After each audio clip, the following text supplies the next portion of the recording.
Good afternoon. ओम शांति। Afternoon good है आप सभी का। आप सभी सम्माननीय पेरेंट्स और हमारे बहुत सुंदर सुंदर नन्हे मुन्ने कलाकारों को आज के दिन की सबसे पहले ब्रह्मा कुमारी की तरफ से बहुत बहुत बधाई हो। आपके नन्हे मुन्ने का ग्रेजुएशन डे हम सभी मनाते हैं। बहुत अच्छा लगा, इतना एनर्जी इन सभी छोटे छोटे बच्चों में, और जहाँ ये नन्हे नन्हे फरिश्ते होते हैं तो पूरे स्थान का वातावरण भी खुशियों से, उमंग उत्साह से भर जाता है।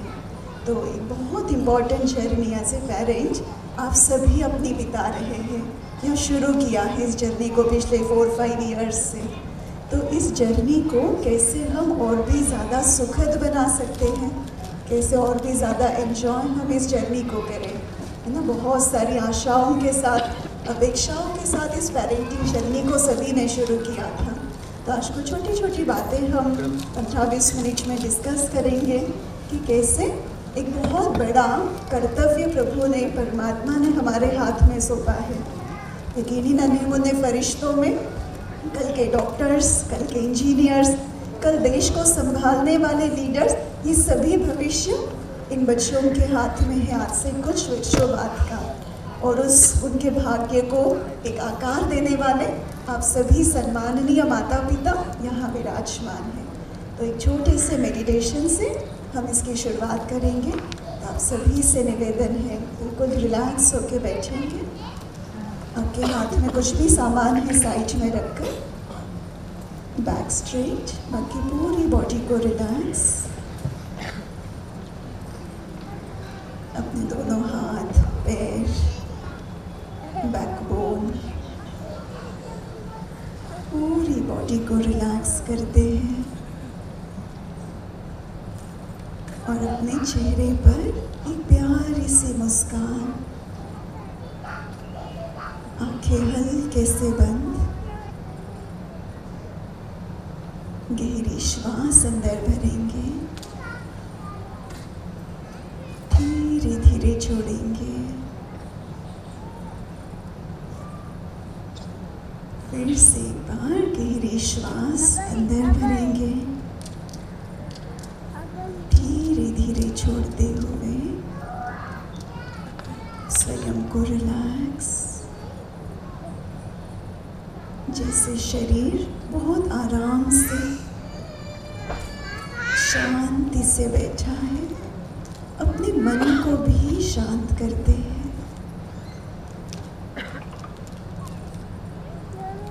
और उस शांत मन में उन जीवन के पलों को याद करते हैं जब आपने एक सपना देखा था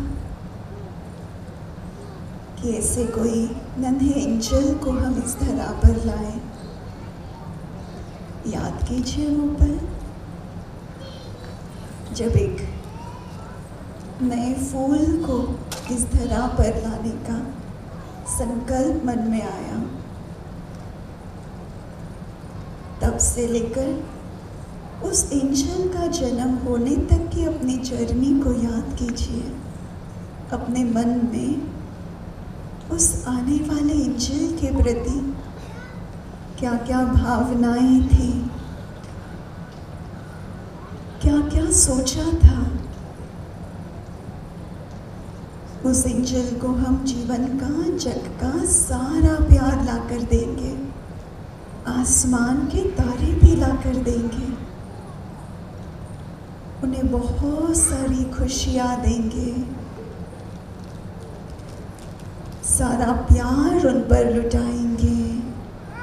याद कीजिए क्या क्या हमने सोचा था उनके लिए, और कितने उमंग उत्साह से उनके आगमन की तैयारी की थी, बेसब्री से उसका इंतज़ार किया था। और अब याद कीजिए उस पल को जब पहली बार उस एंजल का आवाज़ कानों में पड़ा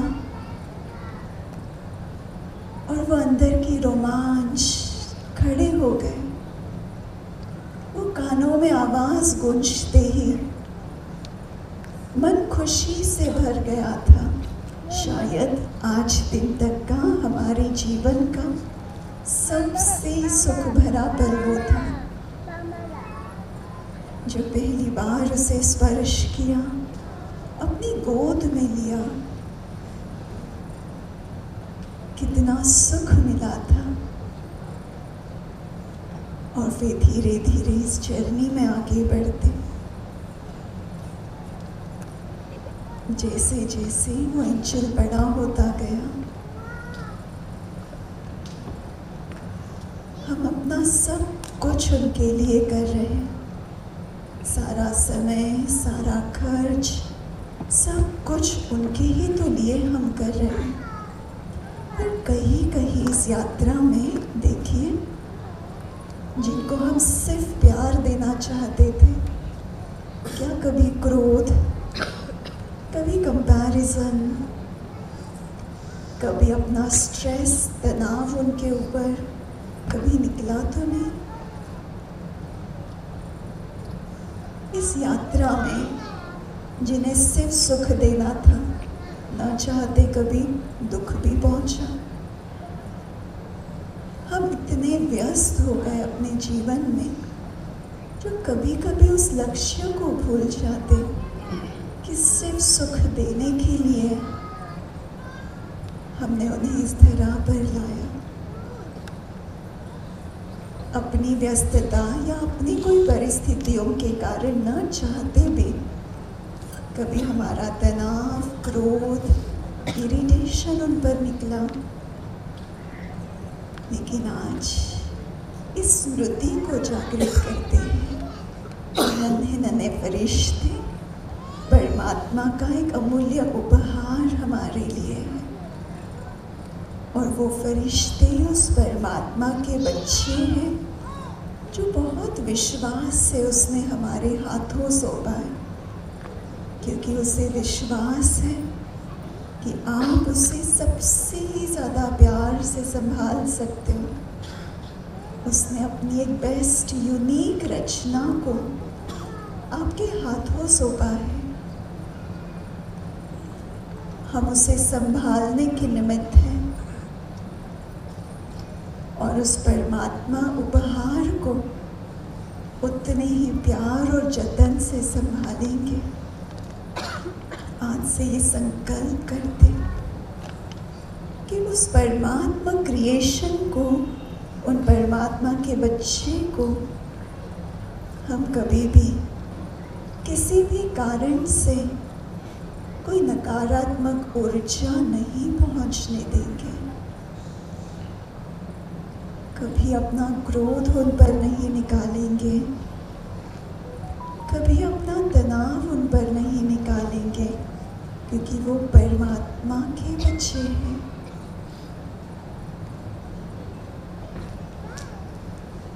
और इसी दृढ़ संकल्प के साथ परमात्मा को शुक्रिया करते हुए धीरे धीरे आंखें खोलते हैं। उन नन्हे मुन्नों का शुक्रिया करते हैं जो उन्होंने हमें चूज किया एज ए पेरेंट। तो क्या हम सभी इस पेरेंटिंग जर्नी को दिल से एंजॉय कर रहे हैं? किसे किसे लगता है कि बहुत एंजॉय कर रहे हैं इस जर्नी को? कोई तनाव नहीं है, कोई क्रोध नहीं, हम खुशी से एंजॉय कर रहे हैं। ऐसे कितने पेरेंट्स हैं? Can you raise your hands? अच्छा, 50%। अच्छा, बाकी सबका अनुभव क्या है? एंजॉय तो शायद 100% सभी करते हैं, बट उसमें कुछ कुछ मिक्स हो चुका है ना? अभी तो ये नन्हे नन्हे बच्चे बहुत छोटे हैं, और जब ये इस उम्र में है ना, उनकी ग्रास्पिंग कैपेसिटी सबसे ज़्यादा है। एक क्लीन स्लेट है, इसके ऊपर जो आप लिखोगे वो लिखा जाएगा। जैसे गीले मिट्टी का वो गोला है, और जैसा आकार आप उन्हें देंगे वैसी ही वो मूर्ति बनकर भविष्य के लिए तैयार होगी। तो ये सबसे इम्पोर्टेंट पड़ाव है। जब तक बच्चे 5 से 7 साल तक के होते हैं, उनकी ग्रहण शक्ति बहुत ज़्यादा होती है। लेकिन वो किससे सीखते हैं ज़्यादातर बातें? स्कूल में तो वो 4-5 घंटे आते हैं, यहाँ से तो बहुत कुछ सीखेंगे, पर बाकी 20 घंटे आप उनके लिए रोल मॉडल्स हैं। पेरेंट्स उनके लिए एक आदर्श है। जो कुछ हम करेंगे, जिस प्रकार से करेंगे, उन्हें सही गलत की पहचान नहीं है। जो मेरे पेरेंट्स करते वही उनके लिए राइट है। तो हमारे हर कर्म को, हमारे हर बोल को वो कॉपी करते हैं। सीखेंगे आप उनको मुख से जो सिखाइए वो तो वो थोड़ा सीखेंगे, लेकिन हमारे कर्मों को देखकर, हमारे व्यवहार को देखकर आप अपने जीवन की परिस्थितियों को कैसे हैंडल करते हैं, देख देख कर वो बहुत ज़्यादा सीखते हैं। तो जो कुछ आप उनमें डालना चाहते, जैसे संस्कार आप उनमें भरना चाहते हैं, बहुत ज़रूरी है पहले हम उसका एक आदर्श एग्जाम्पल बने। अपने आप को जब वो एक रोल मॉडल, एक लिविंग मॉडल बनाकर चलेंगे, आपको उन्हें कुछ भी सिखाने के लिए मेहनत नहीं करनी पड़ेगी। और दूसरी बात, हमारे वाइब्रेशंस। आज पूरा संसार इतनी सारी परिस्थितियों से गुजर रहा है। हर एक के मन में कोई ना कोई नकारात्मकता, कोई किसी चिंता में है, कोई किसी भय में है, कहीं असुरक्षितता का माहौल है, कहीं डिप्रेशन है, कहीं बहुत सारी बीमारियां हैं। तो आज का जो संसार का वाइब्रेशन हमारे पास है, आपको लगता है बहुत ज़्यादा नकारात्मकता है उसमें आसपास, है ना?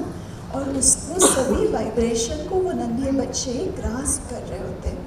वो नेगेटिविटी ना चाहते भी उनके अंदर आ रही होती है, लेकिन सबसे ज़्यादा वाइब्रेशन अगर उनको कोई अफेक्ट करेगा वो माता पिता का, क्योंकि यहाँ ब्लड कनेक्शन है।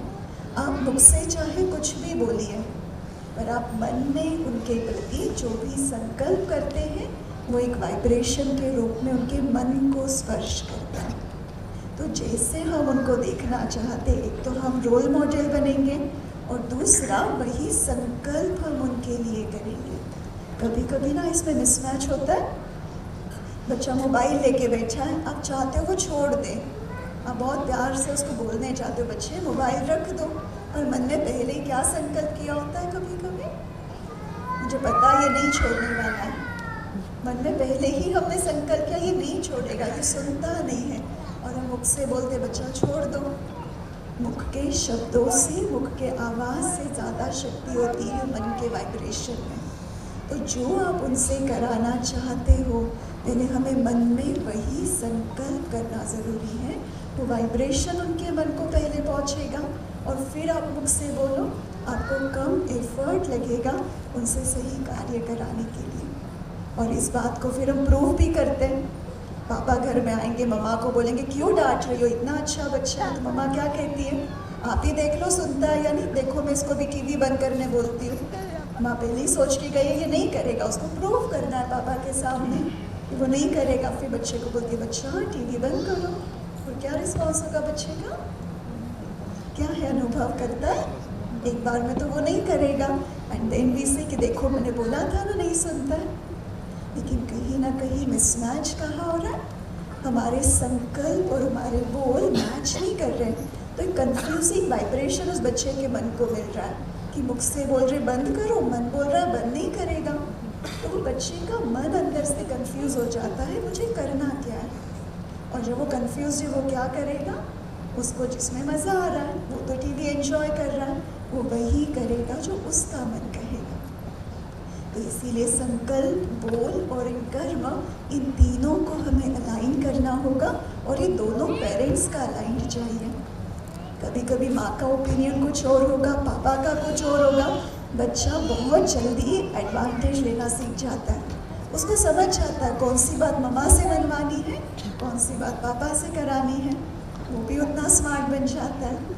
तो ये भी पेरेंटिंग जर्नी में बहुत इम्पॉर्टेंट। कुछ भी हो, लेकिन बच्चे के सामने माता पिता का ओपिनियन एक हो।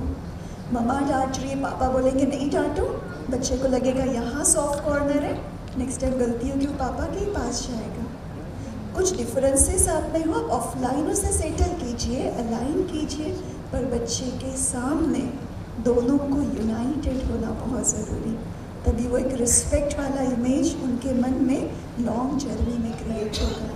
और इसमें एक और बात, चाहे कितनी भी बड़ी गलती वो करे आगे जाकर, अभी तो बहुत छोटे हैं, पर बड़े होकर कुछ गलतियाँ होगी, पहली बार वो कुछ गलत काम करेगा आपका रिस्पॉन्स क्या है उसके ऊपर आपका और उसका पूरे जीवन का बॉन्डिंग बनेगा। फर्स्ट टाइम वो कुछ गलती करके आए, बड़े होने के बाद फ्रेंड्स के साथ मूवी देखने बिना बताए चले जाए, पीरियड्स स्कूल के बंक करके, क्या होगा आपको पता चलते ही कभी कभी, क्योंकि वो मेरी एक्सपेक्टेशन से उसका व्यवहार मैच नहीं होता है, हम शाउट कर देते हैं और फिर वो बच्चा डर जाता है, सहम जाता है। अगली बार से आपको लगता है डांटने से वो सुधर जाएगा, लेकिन रियलिटी ये है डांटने से वो बच्चे बातों को छिपाना शुरू करते हैं, सुधरते नहीं हैं। नेक्स्ट टाइम भी वो बंक करके जाएगा पर घर आके बताएगा नहीं मैंने बंक किया था जो पहली बार बताया था। सुधरते नहीं हैं, क्रोध से वो छिपाना शुरू करते हैं, क्योंकि वही कार्य जिसके लिए उसको फ्रेंड से अप्रिसिएशन मिल रहा है और उसी कार्य में हम रिजेक्शन दें, वो कहाँ जाएगा? वो फ्रेंड्स की तरफ ज़्यादा अट्रैक्ट होगा, वो वहाँ शेयरिंग करना शुरू करेगा और माता पिता के साथ जो ट्रस्ट वाला बॉन्डिंग है वो धीरे धीरे कम होगा। समझाना ज़रूरी है बट वो तरीके में वो इमोशंस नहीं हो जिससे कि वो बच्चा डरे, पेरेंट्स फियरिंग वो बने। और लास्ट एक बात बहुत इम्पॉर्टेंट, एक एप्पल और एक ऑरेंज दोनों की कंपैरिजन हो सकती है, दोनों का अपना यूनिक टेस्ट है, यूनिक फ्लेवर है, दोनों की वैल्यू अपनी अपनी है। कभी भी अपने एंजल्स को, अपने बच्चों को किसी और के साथ तुलना नहीं कीजिएगा। परमात्मा ने जो भी रचना रची है ना, हर एक में बहुत सारी खूबियाँ, बहुत सारी स्पेशलिटी भरी है, लेकिन वो इतना अच्छा ब्यूटीफुल क्रिएटर है ना, वैरायटी रचना रचता है। उसकी कोई भी दो रचना ना एक जैसी नहीं है, एक जैसी स्पेशलिटी उसने दो रचना में नहीं भरी है। इतना उसके पास वैरायटी स्टॉक है, हर क्रिएशन में उसने वैरायटी गुण भरे हैं। कभी कभी हम क्या गलती करते, पड़ोस के बच्चे में जो गुण वो मेरे बच्चे में क्यों नहीं, उसके क्लासमेट में उसको जितने मार्क्स आते मेरे बच्चे को क्यों नहीं, वो इतने जल्दी सीख गया मेरा बच्चा स्लो लर्नर क्यों है, उसको ये मेरे में ये कमी क्यों। कभी भी ये गलती नहीं करना, क्योंकि हर एक की कैपेसिटी, हर एक में विशेषताएं अलग अलग है। अगर तुलना करना है उनके पास्ट से उनको आज प्रेजेंट में हम बेटर कैसे बना पाए वो करना, और जो स्पेशलिटी उनको भर के भेजा गया, सबसे important role as a parent हमारा है उसकी उस स्पेशलिटी को हम परखें और उसमें उसको आगे बढ़ाएं, ना कि किसी और जैसा उसको बनाने का प्रयास करें। इस जर्नी में क्या होगा, अगर किसी और जैसा बनाने का प्रयास हम करेंगे, हो सकता है आपके बच्चे में कुछ बहुत वंडरफुल टैलेंट है और वो हम मिस आउट कर देंगे। अगर सचिन तेंदुलकर की माँ सोचती उसको तो मुझे साइंस और डॉक्टर और कार्डियोलॉजिस्ट बनाना है, लता मंगेशकर की माँ सोचती मैं उसको एक टॉप क्लास इंजीनियर बनाऊँ, IIT में एडमिशन दिलाऊँ, क्या होगा? शायद इतना अच्छा स्किल, इतना अच्छा टैलेंट आज इंडिया को नहीं मिलता। क्या किया उनके पेरेंट्स ने, बच्चों की स्किल्स को परखा, उसमें आगे बढ़ाया, आज पूरा देश या पूरा विश्व उनको रिस्पेक्ट करता है। तो हर एक में अलग अलग खूबियाँ हैं, उसको जानकर, पहचान कर उसमें उनको ज़रूर आगे ले जाइएगा, तो वो बहुत आपका नाम रोशन करेंगे। एंड करूँगी एक छोटी सी स्टोरी के साथ, शायद हम में से बहुत सारे पेरेंट्स ने वो सुनी हुई होगी, ये रियल स्टोरी है। ये स्टोरी है अल्बर्ट आइंस्टाइन की। हम सभी जानते हैं एक बहुत बड़े साइंटिस्ट थे जिन्होंने बहुत नए नए इन्वेंशंस किए हैं दुनिया के लिए। और किस लिए जाने जाते हैं वो? हाईएस्ट IQ, सबसे ज़्यादा इंटेलिजेंस क्वोशेंट माना, जिनका ब्रेन सबसे ज़्यादा इंटेलिजेंट था, इसके लिए जाने जाते। लेकिन आपको लगता है वो बचपन से उतने इंटेलिजेंट थे?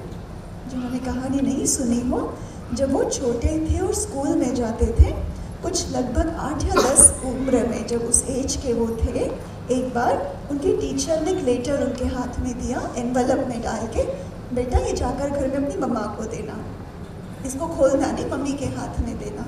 वो लेकर आए, वो लेटर घर में मम्मा के हाथ में दिया। मम्मा ने वो लेटर खोला, पढ़ना शुरू किया और पढ़ते पढ़ते मम्मा की आंखों से आंसू आने लगे। आइंस्टाइन ने पूछा, मम्मा क्या हुआ, ऐसे क्या लिखा है इस लेटर में? तो उनकी मम्मा ने कहा, बेटा इसमें लिखा है कि आपका बेटा इतना टैलेंटेड है, इतना होशियार है कि उसको पढ़ाने के लिए उतना टैलेंटेड स्टाफ हमारे पास नहीं है, तो आप उसको खुद पढ़ाइए, क्योंकि हमारे पास वो कैपेसिटी नहीं है आपके बच्चे को पढ़ाने की। उसे बड़ा प्राउड फील हुआ कि अच्छा मैं इतना टैलेंटेड हूँ। आप जानते होंगे उसके बाद उनका होम स्कूलिंग हुआ, उनकी माँ ने उनको पढ़ाया, फिर आगे जाके तो डिग्री वगैरह उन्होंने लिया, बहुत बड़े साइंटिस्ट बने। कुछ वर्षों के बाद जब उनकी माँ भी नहीं थे, वो कुछ कबर्ड्स को क्लीन कर रहे थे, तब उनके हाथ में वो लेटर लगा और उनको बचपन की बात याद आई कि ऐसे स्कूल में से टीचर ने मुझे कोई लेटर दिया था। बड़ी क्यूरियोसिटी में उन्होंने उस लेटर को ओपन किया, पढ़ना शुरू किया। पता है उस लेटर में क्या लिखा था? उस लेटर में लिखा था आपके बच्चे का फोकस बिल्कुल ठीक नहीं है, वो बिल्कुल भी पढ़ाई पे ध्यान नहीं देता है और आज उसे स्कूल से निकाला जा रहा है, कल से उसे स्कूल में नहीं भेजना।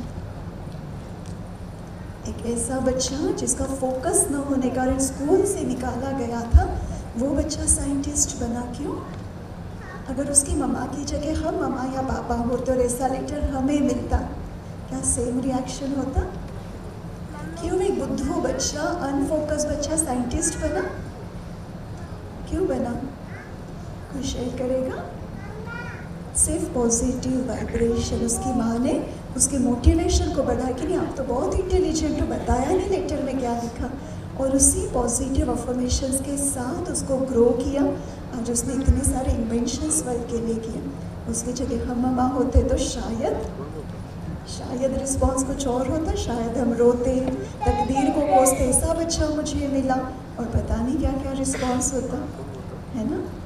तो कैसा भी बच्चा हो, लेकिन आप उसे जहाँ तक पहुँचाना चाहें आप पहुँचा सकते, और ये चाबी उसके भाग्य की एज ए पेरेंट आपके हाथ में।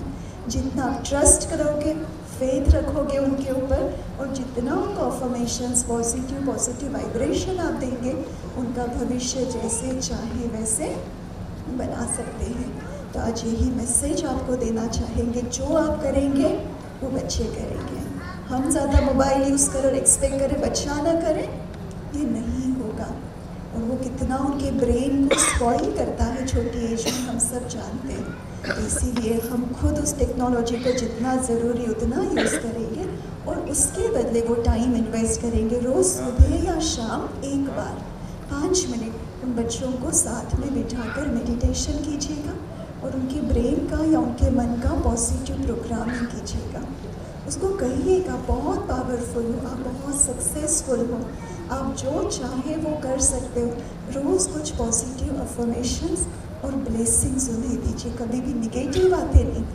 छोटी छोटी अच्छी बातों को अप्रिशिएट कीजिए उनके, ताकि वो अच्छे कामों को बार बार रिपीट करना चाहें। तो ये मेडिटेशन आप उनको लेके 5 मिनट करोगे। अगर इस उम्र में उनको ये आदत पड़ जाए मेडिटेशन करने की, वो सीख जाए वो टेक्निक, उनको पूरी लाइफ, स्टडीज़ में, जॉब में या बिजनेस में, किसी भी फील्ड में वो चले जाए, वो बचपन में सीखे हुए संस्कार उनको बहुत काम आएंगे। क्योंकि मैंने अपनी जर्नी उस एज में शुरू की थी मेडिटेशन और स्पिरिचुअलिटी की।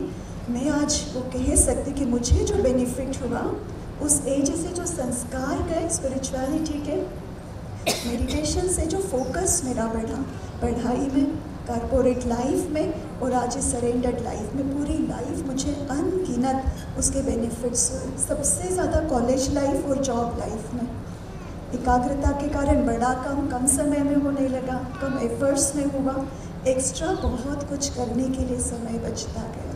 तो जो अनुभव हमने लिया, हम चाहते आप सभी भी वो अनुभव करें, और ये सारे एंजल्स भी वो अनुभव करें। तो आप सभी को यही रिक्वेस्ट है, आप सभी मेडिटेशन आपके नियरेस्ट ब्रांच में सीखिए, और उसको एक जीवन जीने का तरीका नहीं सीख सकते, टाइम नहीं, कोई बात नहीं। आपको यहाँ जाने से पहले कार्ड मिलेगा, उसमें छोटा सा गाइडेड मेडिटेशन लिखा है। एटलीस्ट आप वो हर रोज़ रात में एज ए फैमिली साथ में बैठकर प्रैक्टिस कर सकते हैं, तो वो भी बहुत कुछ पॉजिटिव चेंजेस आप में लाएगा। तो आप सभी के लिए यही शुभ भावना कि आप सभी अपनी पेरेंटिंग जर्नी को बहुत एंजॉय करें, और कल का ये जो भविष्य है उसको बहुत अच्छा आकार दें। और इन सभी एंजल्स के लिए शुभ भावना कि आप सभी का नाम और हमारे देश का नाम ये रोशन करें। इन्हीं शुभ भावनाओं के साथ आपका बहुत बहुत शुक्रिया, और आपके आज के ऑर्गेनाइजर्स डॉक्टर शेजूर जी, जिन्होंने इनवाइट किया और आप सबसे मिलने का ये चांस दिया, तो उनका भी बहुत बहुत शुक्रिया। Thank you.